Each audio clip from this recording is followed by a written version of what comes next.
पाणी, आरोग्य व स्वच्छतेसह शहराच्या सर्वांगीण विकासाचा निर्धार.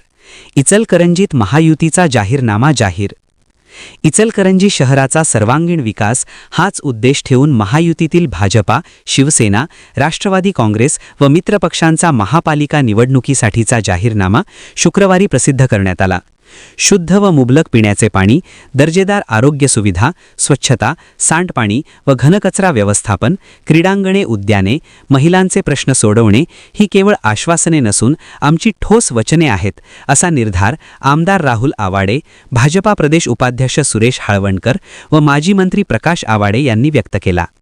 अमृत सिटी योजनेअंतर्गत केंद्र राज्य सरकारकडून मोठा निधी उपलब्ध होणार असून महायुतीची सत्ता आल्यास विकास कामांना वेग मिळेल, असे हाळवणकर यांनी सांगितले.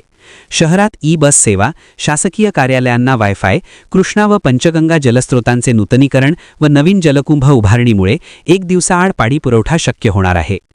पंचगंगा नदीघाट सुशोभीकरण, नाट्यगृह व वाचनालय नूतनीकरण, झोपडपट्टी पुनर्वसन, CCTVद्वारे सेफ सिटी संकल्पना तसेच आरोग्य व औद्योगिक सांडपाणी पुनर्वापर प्रकल्प राबविण्याचा निर्धार यावेळी व्यक्त करण्यात आला. वसुंधरा शक्ती न्यूजसाठी पत्रकार विजय तोडकर. चॅनेलला सबस्क्राइब करा.